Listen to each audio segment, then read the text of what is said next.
Please take a look at the 4 photos on the screen and make a mental note of your thoughts and reactions to each one of them.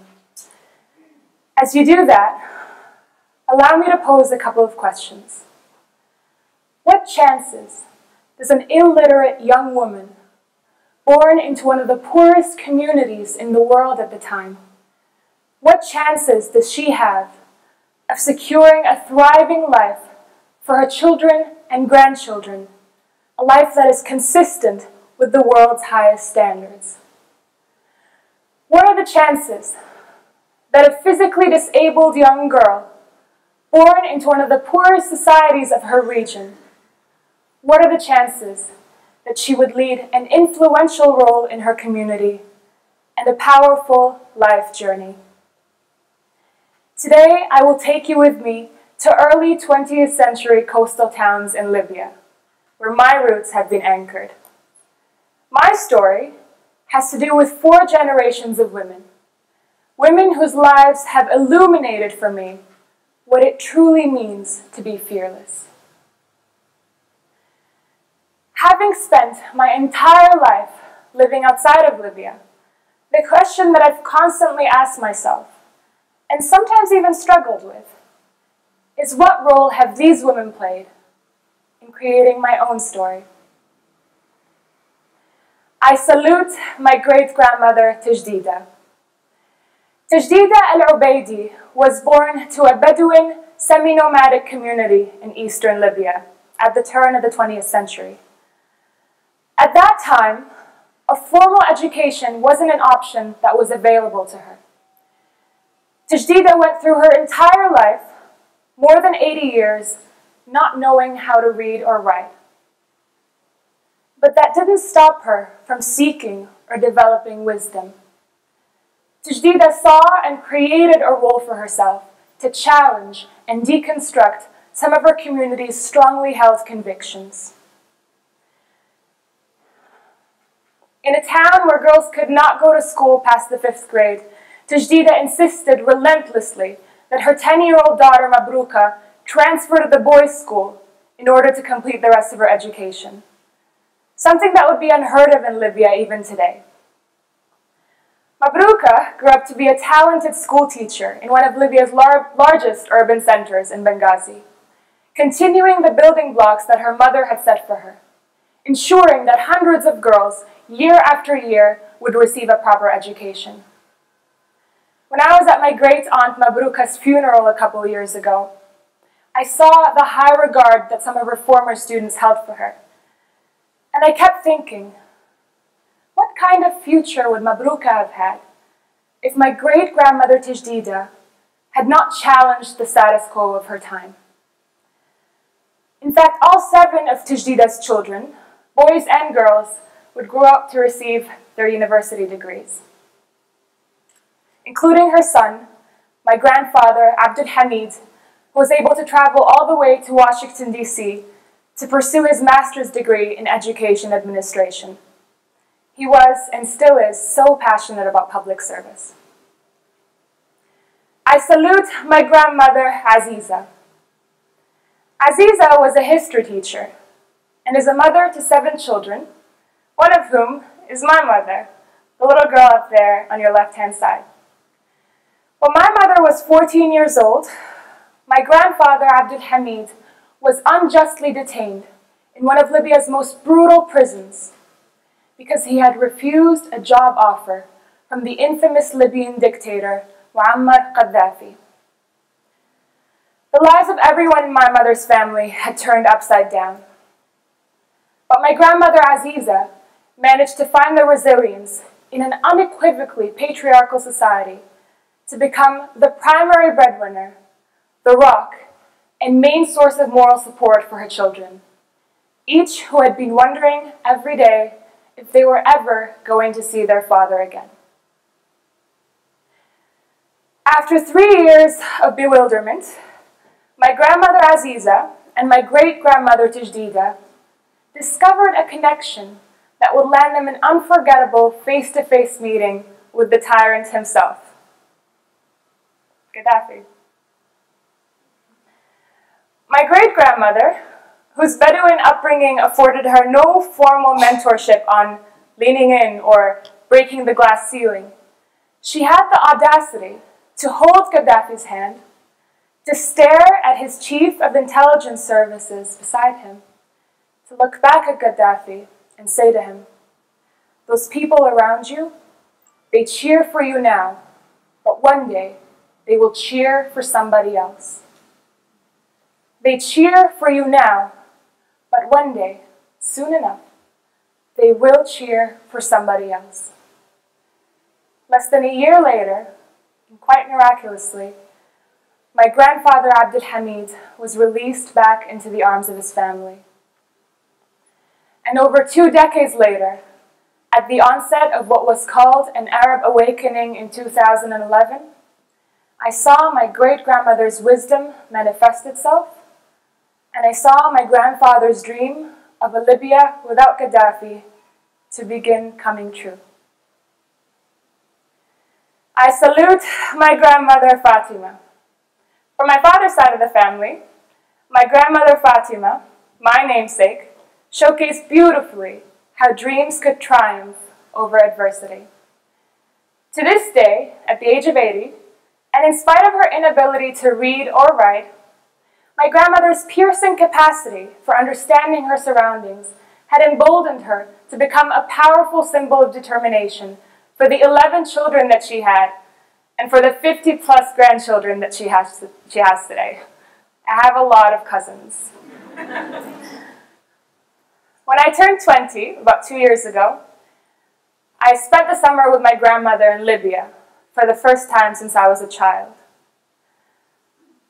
The way that we strongly connected, the wisdom that I learned from her words, and the charisma and boldness with which she carried herself, by far taught me a lot more life lessons than a lot of educated people that I've come across in different parts of the world.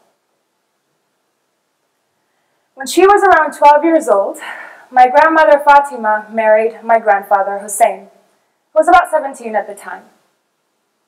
In spite of all the odds against them, my grandmother's unparalleled willpower and passion allowed her children to thrive and chase their dreams.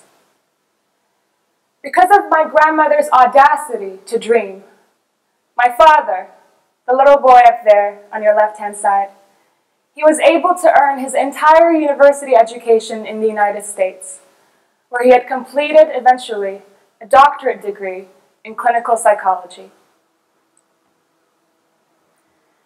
And now, onto one of the most fearless human beings that I know. I salute my aunt Yasmina. My late aunt Yasmina is my father's oldest sibling.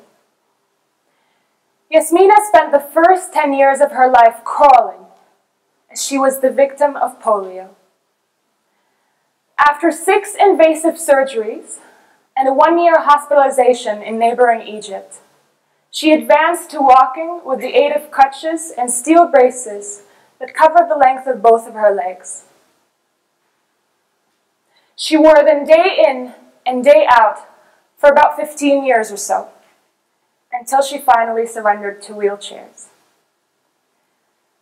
Despite such seeming confinement, my aunt Yasmina's tenacious spirit fueled her will to transform her life and positively impact the lives of so many people in her community.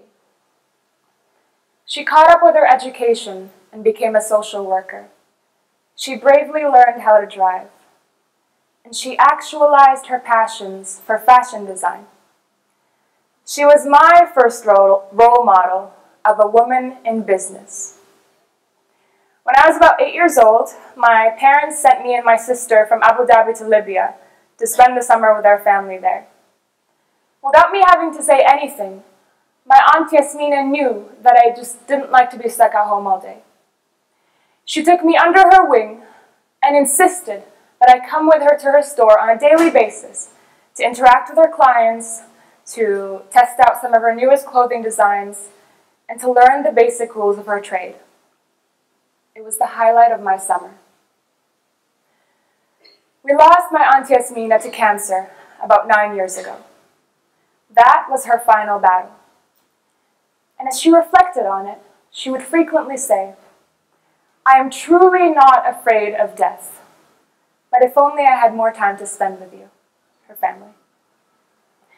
She was mourned by her mother, her siblings, her nieces and nephews, her business partners, her neighbors, and her many mentees, each who were inspired to live by her principles and hope to transcend obstacles with even a fraction of the sense of purpose that she exuded when facing adversity. Please take a look again at the 4 women on the screen. I asked you all in the beginning to take a look at these 4 women and reflect on what they represent to you. I asked you this because I wondered who would follow suit with the usual labels that our dominant Western narratives impose on Arab or Muslim women. Labels that dismiss them as passive, as disempowered, and in need of saving, before we even allow ourselves to learn their stories. For a long time, I mistakenly made a clear separation in my mind between the life that I have and the lives that these women have led before me. But as I get older, and wiser, I hope, I keep realizing how indebted I am to these women for the fearlessness that they embraced when facing insurmountable challenges to forge the path for the opportunities that I'm just so blessed with today. They introduced me to a nuanced model of feminism, a model that they championed without the privilege of constitutional rights, or the backing of non-patriarchal social norms, or the benefits of progressive HR divisions in their work environments. The glass ceiling that my fearless Arab grandmothers have shattered is one that they confronted with their deep faith, their innate wisdom, their courage and passion and creativity and unrelenting will, and their love. Thanks to their foresight and determination, I have parents who have been allowed to dream and achieve a unique life for their children, a life of global citizenship. I have a father who is the best example that I know of a feminist Arab man. And I have a mother whose personal experiences with injustice and political tyranny have shown me what patience, tenacity, and hope truly look like. And as I prepare to head off to the graduate program of my dreams in a couple of months, I can't help but wonder whether my great-grandmother Tajdida could just predict the magnitude of impact that her boldness would generate when she fought to send her own little Mabuka to study alone in the boys' school. The many generations of fearless Arab women before me have given me roots that I'm so proud of. And they have also given me wings.